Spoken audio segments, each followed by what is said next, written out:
आज की सभ्यता रेत के ढेर पर। तो आज के मनुष्य का जीवन चाहे कितनी भी वृद्धि को प्राप्त कर रहा है, लेकिन आज के मनुष्य का जीवन ऐसे ही है जैसे हम रेत का कोई मकान बनाते हैं और वो सेकंड में ही गिर जाता है। तो उसका मुख्य कारण क्या है? आज हर मनुष्य 5 विकारों की जंजीरों में जकड़ा हुआ है।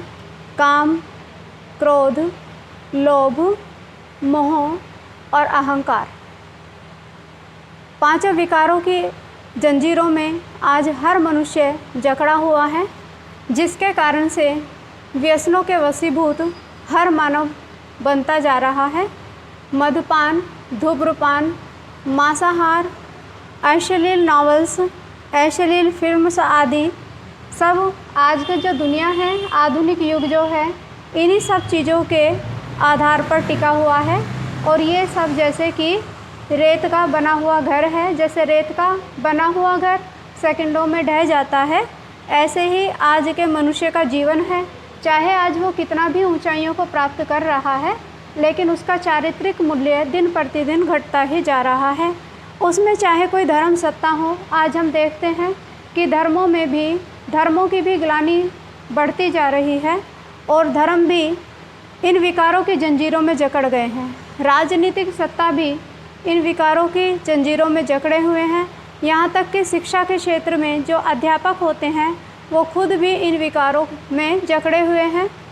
चाहे विज्ञान है और चाहे स्वास्थ्य न्याय है, आज सभी सत्ताएं विकारों की जंजीरों में बुरी तरह से जकड़ गई हैं, जिससे कि मनुष्य अपना स्वरूप भूल गया है और उसके जीवन की सुख, शांति और खुशी बिल्कुल ही गायब हो गई है।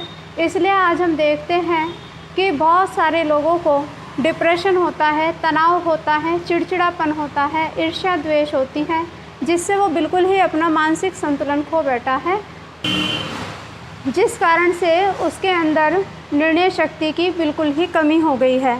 उसका मूल कारण है चरित्रहीनता का मूल कारण है विस्मृति, क्योंकि आज का जो मानव है वो अपने आप को बिल्कुल ही भूल चुका है, जिस कारण से आज मनुष्य का नैतिक जो मूल्य है वो दिन प्रतिदिन नीचे की तरफ गिरता ही जा रहा है और चरित्र में हीनता बढ़ती ही जा रही है। इसलिए आज के मानव को कहा जाता है पशु समान या जानवर समान। तो उसका मुख्य कारण है खुद की विस्मृति, क्योंकि आज का मनुष्य अपने आप को केवल एक शरीर ही समझ रहा है, लेकिन हम ये बिल्कुल भूल चुके हैं कि वास्तव में मैं कौन हूँ। तो मैं आत्मा हूँ और आत्म स्वरूप में जब हम टिकते हैं तो मेरे अंदर मुझ आत्मा के जो 7 गुण हैं, सुख, शांति, प्रेम, आनंद, पवित्रता, ज्ञान और शक्ति, वह स्वतः ही इमर्ज होने लगते हैं। मेरे अंदर वो लक्षण आने लगते हैं। अंतर्मुखता की गुफा में बैठकर जब हम इन अपने स्व का चिंतन करते हैं, आत्मचिंतन करते हैं, तो हमारा जो जीवन है वो खुशहाल हो जाता है, हमारे जीवन में हर्षित मुक्ता आ जाती है।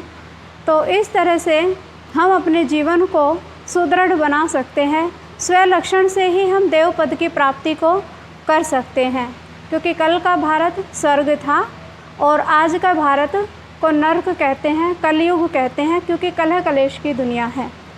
तो इतना जो भारी अंतर आया उसका मुख्य कारण है स्वयं की विस्मृति।